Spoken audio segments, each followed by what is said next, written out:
Bike ತೊಗೊಂಡು 2 ದಿನ ಆಯಿತು. ನಮ್ಮೂರಿಂದ ಬೆಂಗಳೂರು ಕಡೆ ಹೋಗ್ತಾ ಇದ್ವಿ. ನಾನು ಯಾರು, ಬೈಕಿನ ಕತೆ ಏನು, ನಂದು ಯಾವ ಚಾನಲ್ಲು, ಇದ್ರ ಬಗ್ಗೆ ಎಲ್ಲ ನಿಧಾನಕ್ಕೆ ಮಾತಾಡೋಣ. ಗಾಡಿನೂ ಹೊಸದು, ನಾನು ವ್ಲಾಗಿಂಗಿಗೆ ಹೊಸಬ, ಸೊ ನಿಧಾನಕ್ಕೆ ಹೋಗ್ತೀವಿ, ಏನು ಅರ್ಜೆಂಟ್ ಇಲ್ಲ. ಟೈಮ್ ಈಗ 11:42 ಆಗಿದೆ, 11:42. ಐ ಥಿಂಕ್ ಬೆಂಗಳೂರಿಗೆ ಇನ್ನೂ 170 ಕಿಲೋಮೀಟರ್ಸ್ ಇದೆ. ಸೊ ನಾನು 2:43 ಹಂಗೆ ರೀಚ್ ಆಗ್ಬೋದು ಅಂತ ಅಂದ್ಕೊಂಡಿದ್ದೀನಿ. ಎಲ್ಲ ಬ್ರೇಕ್ ಎಲ್ಲ ಮುಗೀತು, ಇನ್ಯಾವುದು ಬ್ರೇಕ್ ಇಲ್ಲ. ಹೊಸದಾಗಿರೋದ್ರಿಂದ ಫಸ್ಟ್ ಸರ್ವಿಸ್ ಆಗೋವರೆಗೂ ಸರಿಯಾಗಿ ಚಚ್ಚಕ್ಕಾಗಲ್ಲ ಗಾಡಿನ. ಸೊ ನಾನು ಆದಷ್ಟು 80 ಕೆಳಗೆ ಅಂತ ಟ್ರೈ ಮಾಡೋಣ ಅಂದ್ಕೊಂಡೆ, ಬಟ್ 90 ಮುಟ್ತಾ ಇದೆ, ಗೊತ್ತಿಲ್ಲದೆ ಮುಟ್ಬಿಡುತ್ತೆ. ಏನಕ್ಕಿದೆ ಗಾಡಿ ತೊಗೊಂಡೆ, ಅದು 2026 ಜನವರಿ ಮ್ಯಾನುಫ್ಯಾಕ್ಚರ್ಡ್ ಮಾಡಲ್ ಇದು. ಸೊ ಎಷ್ಟೊಂದು ಜನ ತಗೊಂಡೋದು ಇರ್ತೀರ ಅಂತ ನನಗೆ ಗೊತ್ತು. ಫಸ್ಟ್ ಆಫ್ ಆಲ್ ಈ ವಿಡಿಯೋ ನಾನು ಅಪ್ಲೋಡ್ ಮಾಡಿದ್ಮೇಲೆ ಇದು ನಿಮ್ಮ ಫೀಡಿಗೆ, ಯೂಟ್ಯೂಬಲ್ಲೋ ಇನ್ಸ್ಟಾಲೋ ನಿಮ್ಮ ಫೀಡಿಗೆ ಬರ್ತಾ ಇದೆ ಅಂತ ಅಂದರೆ ನಿಮಗೆ ಈ ಥರ ಟ್ರಾವೆಲ್ ಕಂಟೆಂಟು ಅಥವಾ ಟ್ರಾವೆಲಿಂಗ್ ಮಾಡೋಕ್ಕೆ ಇಷ್ಟ ಅಥವಾ ಗಾಡಿಗಳಂದರೆ ಇಷ್ಟ ಅಂಥವ್ರಿಗೆ ಮಾತ್ರ ಬಂದಿರುತ್ತೆ. ಸೊ ಅದ್ರ ಬಗ್ಗೆ ನಿಮಗೋಸ್ಕರ ಡೀಟೇಲಾಗಿ ವಿಡಿಯೋ ಮಾಡ್ತೀನಿ. ಏನಕ್ಕಿದೆ ಗಾಡಿ ತೊಗೊಂಡೆ, ಫಸ್ಟ್ ಆಫ್ ಆಲ್ ಈ ಗಾಡಿ ಏನೋ ಯಾವುದು ಅಂತ ಎಷ್ಟೊಂದು ಜನ ನೋಡಿದ ತಕ್ಷಣ ಗೊತ್ತಾಗ್ಬಿಡುತ್ತೆ, ಬಟ್ ಗೊತ್ತಿದ್ದವರಿಗೆ ಅದ್ರ ಬಗ್ಗೆನೂ ಹೇಳ್ತೀನಿ. ಗಾಡಿ ಯಾವುದು, ಎಲ್ಲಿ ತೊಗೊಂಡೆ, ಎಷ್ಟಾಯಿತು, ಏನು ಕತೆ ಏನು ಅಂತೇಳಿ. ನನ್ನ ಊರಿಂದ ಬೆಂಗಳೂರಿಗೆ ಹೋಗೋಷ್ಟರಲ್ಲೇ ಒಂದು 400 ಕಿಲೋಮೀಟರ್ಸ್ ಆಗಿರುತ್ತೆ. ಸೊ ನೆಕ್ಸ್ಟ್ ಮಂತ್ ಅರೌಂಡ್ ಒಂದು 15-20 ಒಳಗಡೆ ಫಸ್ಟ್ ಸರ್ವಿಸ್ ಕೂಡ ಬರುತ್ತೆ. 100 ಮುಟ್ಸೋಕ್ಕೆ ಇಷ್ಟ ಇಲ್ಲ ನನಗೆ ಫಸ್ಟ್ ಸರ್ವಿಸ್ಗಿಂತ ಮುಂಚೆ, ಆದರೂ ಗೊತ್ತಿಲ್ಲದೆ ಮುಟ್ಬಿಡುತ್ತೆ. ಹೊಸ ಗಾಡಿ ತೊಗೊಂಡ್ಮೇಲೆ ಮೋಸ್ಟ್ಲಿ ಊರಿಂದ ಬೆಂಗಳೂರಿಗೆ ತರೋದೇ ಫಸ್ಟ್ ಲಾಂಗ್ ಟ್ರಿಪ್ ಅನಿಸುತ್ತೆ ನಂದು. ನೆಕ್ಸ್ಟ್ ಹೋಗ್ತಾ ಇರ್ತೀನಿ. ಅವಾಗಿಂದ ನಮ್ಮೂರಿಂದ ಅಂತಿದ್ದೀನಿ. ನಮ್ಮೂರು ಯಾವುದು ಅಂತ ಹೇಳಿಲ್ಲ. ಒಂದು ಪ್ಯಾಷನ್ ಇತ್ತು, ಒಂದು 10 ವರ್ಷದಿಂದನೂ ನೋಡ್ತಾ ಇದ್ವಿ, ಯೂಟ್ಯೂಬ್ ನೋಡ್ತಾ ಇದ್ವಿ. ನಾನು ಗೇಮಿಂಗಲ್ಲಿ ಕಂಟೆಂಟ್ ಮಾಡಬೇಕು ಅಂತ ಆಸೆ ಇತ್ತು. ಬಟ್ ಆ ಟೈಮಲ್ಲಿ ಒಳ್ಳೆ ಫೋನ್ ಇರಲಿಲ್ಲ, ಆಗಲಿ ಒಳ್ಳೆ ಏನು ಸಿಸ್ಟಮ್ ಇರಲಿಲ್ಲ, ಮಾಡೋದು ಪರಿಸ್ಥಿತಿನೂ ಇರಲಿಲ್ಲ. ಹಾಸ್ಟೆಲಲ್ಲಿ ಓದಿದೆ, ಕಾಲೇಜ್ ಆಗಲಿ ಮತ್ತು ಡಿಗ್ರಿ ಎಲ್ಲ ಆಗಲಿ. ಈಗ ಎಲ್ಲ ಓದಿ ಮುಗಿಸಿ ಬೆಂಗಳೂರಿಗೆ ಜೀವನ ಕಟ್ಕೊಳೋದಕ್ಕೆ ಬಂದು ಸೇರ್ಕೊಂಡಿದ್ದೀನಿ. ಆಲ್ಮೋಸ್ಟ್ 1 ಇಯರ್ ಆಯಿತು ಬೆಂಗಳೂರಿಗೆ ಬಂದು. 1 ಇಯರ್ 3 ಮಂತ್ಸ್ ಆಗ್ತಾ ಬಂತು. ಅದ್ರ ಬಗ್ಗೆನೂ ಹೇಳ್ತೀನಿ ನೆಕ್ಸ್ಟು. ಎಲ್ಲಿದ್ದೀನಿ ಬೆಂಗಳೂರಲ್ಲಿ, ಏನು ಮಾಡ್ತಾಯಿದ್ದೀನಿ, ಏನು ಕತೆ ಅಂತ. ಚಾನಲ್ ನೇಮ್ ಬಂದ್ಬಿಟ್ಟು ಯಾಸವ್ ವ್ಲಾಗ್ಸ್ ಅಂತ,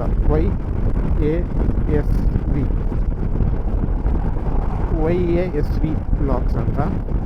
ಇದೇನಪ್ಪ ಹಿಂಗಿದೆ ಹೆಸರು ಅಂತ ಅನ್ಕೊಬೋದು.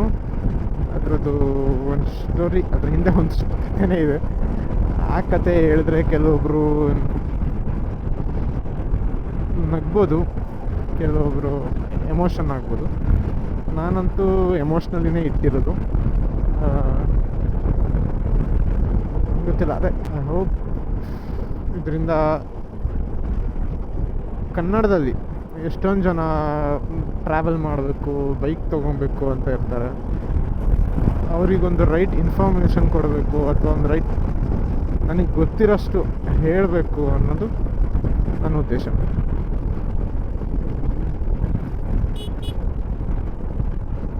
ಎಷ್ಟು ಗೊತ್ತೋ ಅಷ್ಟೇ ಹೇಳ್ತೀನಿ. ಟೈಮ್ ಸಿಕ್ಕರೆ ರಿಸರ್ಚ್ ಮಾಡಿ ಹೇಳ್ತೀನಿ.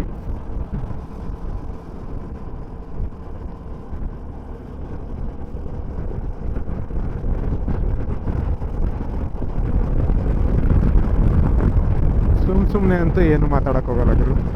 ನನ್ನ ಚಾನಲಲ್ಲಿ ಮೈನಾಗಿ ಪ್ಯೂರ್ ಟ್ರಾವೆಲ್ ವ್ಲಾಗ್ಸ್ ಜೊತೆಗೆ ಮಾತುಕತೆ, ಅದು ಎಕ್ಸ್ಪೀರಿಯನ್ಸ್ ಆಗಿರ್ಬೋದು, ಇಲ್ಲ ನಮ್ಮೆಲ್ಲರ ಮಿಡಲ್ ಕ್ಲಾಸ್ ಮೈಂಡ್ಸೆಟ್ ಬಗ್ಗೆ ಆಗಿರ್ಬೋದು, ಇಲ್ಲ ನಾವು ಹೋಗೋ ಪ್ಲೇಸಸ್ ಬಗ್ಗೆ ಆಗಿರ್ಬೋದು, ಇಲ್ಲ ಹಿಸ್ಟ್ರಿ ಬಗ್ಗೆ ಆಗಿರ್ಬೋದು.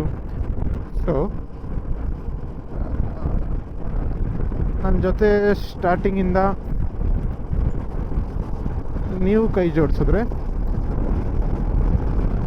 ಹೊಸ ಚಾನಲ್ ಆಗಿರೋದ್ರಿಂದ ಇದೊಂದು ಕಂಪ್ಲೀಟ್ ಜರ್ನಿ ಆಗಿರುತ್ತೆ. ಅದು 10 ಜನನೋ 20 ಜನನೋ 100 ಜನನೋ ನನಗೆ ಅದ್ರ ಬಗ್ಗೆ ಚಿಂತೆ ಇಲ್ಲ. 15 ಜನ ಬಂದರೂ ಅದರಲ್ಲಿ ಇಬ್ಬರಿಗೆ ಏನೋ ಸಿಕ್ತು ಒಂದು 5% ಅಂದರೆ ನಂಗೆ ಖುಷಿ. ಹೆಂಗಪ್ಪ ಮಾತಾಡೋದು, ಏನೋ ಚೆನ್ನಾಗಿ ನೋಡ್ತಾರೆ ಹಂಗೆ ಹಿಂಗೆ ಅಂತ ಅಂದ್ಕೊಂಡ್ರೆ ನಾನು ಹಂಗೆ ಅಂದ್ಕೊಂಡು ಮಾತಾಡ್ತಾ ಇದ್ದೀನಿ. ನನಗೂ ಗೊತ್ತಿಲ್ಲ ಈ ವಿಡಿಯೋ ನಾನು ಎಡಿಟ್ ಮಾಡಿ ಹಾಕ್ತೀನೋ ಇಲ್ಲೋ ಅಂತ ಗೊತ್ತಿಲ್ಲ.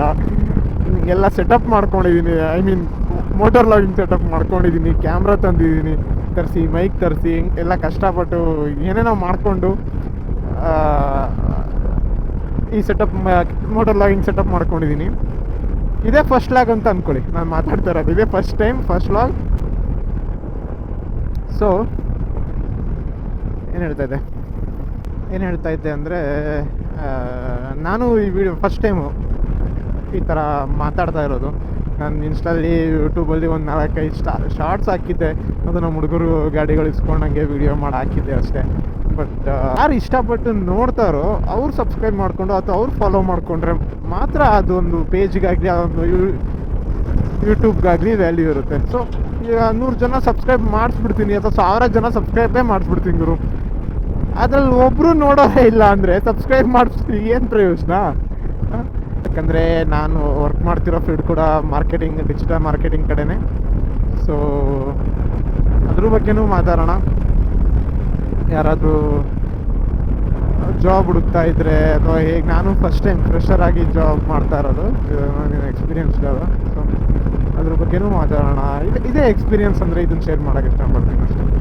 ಅದನ್ನು ಒಂದಿಬ್ಬರು 3 ಜನಕ್ಕೆ ಹೆಲ್ಪ್ ಆದ್ರೂ ನನಗೆ ಖುಷಿ. ಗಾಡಿನೂ ನೋಡ್ತಾ ಇರ್ಬೇಕು ಗುರು, ಎಲ್ಲ 100 ಕ್ರಾಸ್ ಆಗ್ಬಿಡುತ್ತೋ ಅಂತಲೂ ಭಯ ನನಗೆ.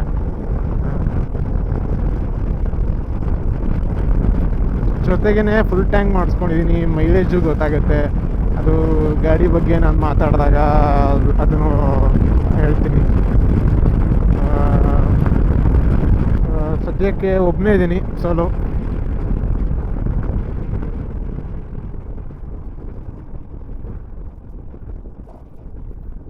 ಫ್ರೆಂಡ್ಸ್ ಎಲ್ಲ ಬಂದಿದ್ದರು ಗಾಡಿ ಬಿಡಿಸೋದಕ್ಕೆ, ಬಟ್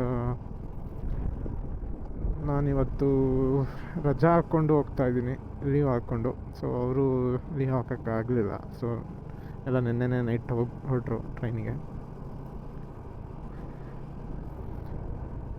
ಫಸ್ಟ್ ಟೈಮ್ ಅಲ್ಲ, ಒಬ್ಬನೇ ಹೋಗೋಣ ಅಂತ ನಾನು ಆರಾಮಾಗಿ ಹೋಗ್ತಾಯಿದ್ದೀನಿ. 148 ಕಿಲೋಮೀಟರ್ಸ್ ಇದೆ.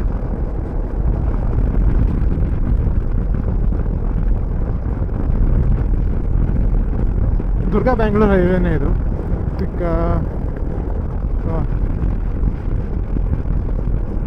ಶಿರಾ, ತುಮಕೂರು, ಬ್ಯಾಂಗ್ಳೂರು. 3 ಗಂಟೆಗಾದರೂ ರೀಚ್ ಆದರೆ ಊಟ ಮಾಡಿ ಸುಮ್ಮನೆ ಮಲ್ಕೊಂಡ್ಬಿಡ್ತೀನಿ. ನಾನು ಫಸ್ಟ್ ಟೈಮೇ ಮಾತಾಡ್ತಾ ಇರೋದು, ಹೆಂಗೋ ಏನೋ ಅಂದ್ಕೊಂಡೆ. ಬಟ್ ನಾನೇನು ಅಂತ ಇಂಟ್ರೋವರ್ಟ್ ಅಲ್ಲ, ಸಿಕ್ಕಾಪಟ್ಟೆ ಮಾತಾಡ್ತೀನಿ ಹೊರಗಡೆ, ಫ್ರೆಂಡ್ಸ್ ಜೊತೆ ಆಗಲಿ, ಅನ್ನೊಂದು ಪರ್ಸನ್ ಸಿಗಲಿ ಅವ್ರ ಜೊತೆ ಆಗಲಿ. ಬಟ್ ಈ ಥರ ಒಬ್ಬನೇ ಮಾತಾಡಿದ್ದು, ಈ ಥರ ಕ್ಯಾಮ್ರಾಗೆ ಮೈಕಲ್ಲಿ ಮಾತಾಡಿ ಅಂತ ಏನು ಬೈಕಲ್ಲಿ ಮಾತಾಡೋಂತೂ ಎಕ್ಸ್ಪೀರಿಯನ್ಸೇ ಇಲ್ಲ. ಅಲ್ಲೂ ನನಗೂ ಗೊತ್ತಿಲ್ಲ ನಾನು ಇದನ್ನು ಹಾಕ್ತೀನೋ ಇಲ್ಲೋ ಅಂತೇಳಿ. ನೀವು ಹಂಗೆ ಸುಮ್ಮನೆ ಮಾತಾಡಬೇಕು, ಸ್ಟಾರ್ಟ್ ಮಾಡಿ. ಆಸೆ ಇದ್ದವರು ಒಬ್ಬನೇ ಸುಮ್ಮನೆ ಮಾತಾಡ್ತಾ ಬರ್ತಾಯಿದ್ದೀನಿ. ಇಲ್ಲಿ ಬಂದು ನಿಲ್ಸಿ ನೋಡಿದ್ರೆ ಕ್ಯಾಮ್ರಾ ಬ್ಯಾಟ್ರಿ ಡೆಡ್ ಆಗಿದೆ. ಯಾವಾಗ ಆಫ್ ಆಯಿತೋ ಏನೋ ದೇವರಿಗೆ ಗೊತ್ತು. ಆ್ಯಕ್ಚುಲಿ ಸೌಂಡ್ ಬರುತ್ತೆ ಆಫ್ ಆದರೆ, ಬಟ್ ಅದು ಹೆವಿ ವಿಂಡ್ ಇತ್ತು. ಗೊತ್ತಿಲ್ಲ, ಈ ಮೈಕಲ್ಲಿ ಎಕ್ಸ್ಟರ್ನಲ್ ಮೈಕೆ ಹಾಕಿದ್ದೀನಿ, ಆದರೂ ಹೆಂಗೆ ಸೌಂಡ್ ಬರ್ತಾಯಿದೆ ಏನು ಕತೆ ಅಂತ ನಾನು ಹೋಗ್ಬಿಟ್ಟೆ ಚೆಕ್ ಮಾಡಬೇಕು ಎಷ್ಟು ಕ್ಲಾರಿಟಿ ಇದೆ. ಯಾಕಂದರೆ ಸಿಕ್ಕಾಪಟ್ಟೆ ವಿಂಡ್ ಇತ್ತು.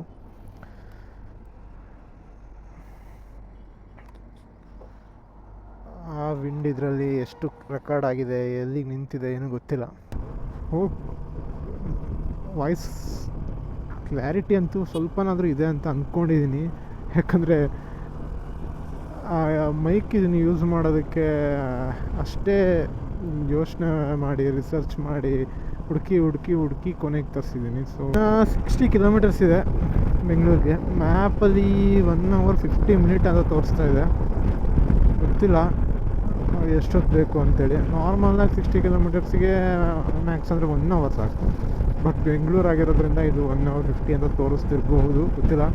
ಫಸ್ಟ್ ಟೈಮ್ ನಾನು ಈ ರೋಡಲ್ಲಿ ಬೈ ರೋಡ್ ಹೋಗ್ತಿರೋದು. ಯೂಶ್ವಲಿ ನಮ್ಮ ಊರಿಗೆ ನಾನು ಯಾವಾಗಲೂ ಓಡಾಡಿದ್ರೆ ಟ್ರೈನಲ್ಲೇ ಮೆಜಾರಿಟಿ ಆಫ್ ದ ಟೈಮ್. ಕಾಸು ಕಮ್ಮಿ, ಸ್ಲೀಪರಲ್ಲಿ ಬರ್ಬೋದು ಅಂತ ಹೇಳ್ಬಿಟ್ಟು ಟ್ರೈನ್ ಬುಕ್ ಮಾಡ್ಕೊಂಡು ಬರ್ತಿದ್ವಿ.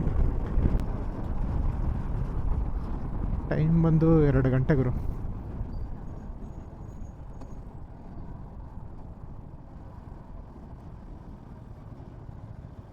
ಇವ್ನು ಯಾರು ಗುರು ಕಾರು ಬೈಕ್ ಹೋಗೋದಾದ್ರೆ ಕಾರ್ ನುಗ್ಗಿಸ್ತಾನೆ, ಅಥವಾ ನನ್ನ ಕಾರಿಗೆ ಟೋಲ್ ಇಲ್ವಾ?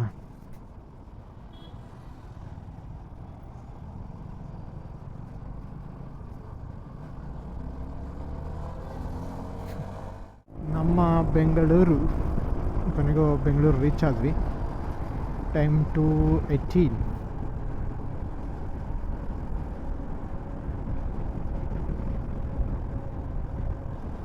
ಸೊ ಟೋಟಲ್ 350-360 ಕಿಲೋಮೀಟರ್ಸ್ ಆಗಿದೆ ನಮ್ಮೂರಿಂದ ಬೆಂಗಳೂರಿಗೆ. ಸೊ ನಾನು ತೊಗೊಂಡಿರೋ ಟೈಮು ಆಲ್ಮೋಸ್ಟ್ ಒಂದು 5.5 ಬ್ರೇಕ್ ಎಲ್ಲ ಇನ್ಕ್ಲೂಡ್ ಮಾಡಿ ನಿಯರ್ಲಿ 6 hours ತೊಗೊಂಡಿದ್ದೀನಿ ಗುರು. ಓಕೆ, ಇಲ್ಲಿವರೆಗೂ ನೋಡಿರೋರಿಗೆ, ನೋಡ್ತಾ ಇರೋರಿಗೆ ಥ್ಯಾಂಕ್ ಯು. ಹೀಗೆ ಸಪೋರ್ಟ್ ಮಾಡಿ. ಇನ್ನು ಈಗ ಸ್ಟಾರ್ಟ್ ಮಾಡ್ತಾ ಇದ್ದೀನಿ, ಹೊಸದಾಗಿ 0ಇಂದ ಸ್ಟಾರ್ಟ್ ಮಾಡ್ತಿರೋದ್ರಿಂದ ಅದೊಂದು ಸಪೋರ್ಟ್ ಸ್ಟಾರ್ಟಿಂಗಲ್ಲಿ ಸಿಕ್ತು ಅಂದರೆ ಇಷ್ಟ ಆದವ್ರು ಮಾತ್ರ ಸಬ್ಸ್ಕ್ರೈಬ್ ಮಾಡಿ. ಅಂದರೆ ಈ ಕಂಟೆಂಟ್ ಆಗಲಿ ಅಥವಾ ಈ ಥರ ಟ್ರಾವೆಲಿಂಗು, ಗಾಡಿ ಬಗ್ಗೆ ಆ ಥರ ಇಷ್ಟ ಆಯಿತು ಅವ್ರಿಗೆ. ನೆಕ್ಸ್ಟ್ ಹೀಗೆ ಕಂಟಿನ್ಯೂ ಮಾಡ್ತೀನಿ ಅಂತ ಅಂದ್ಕೊತ. Okay, thanks for watching.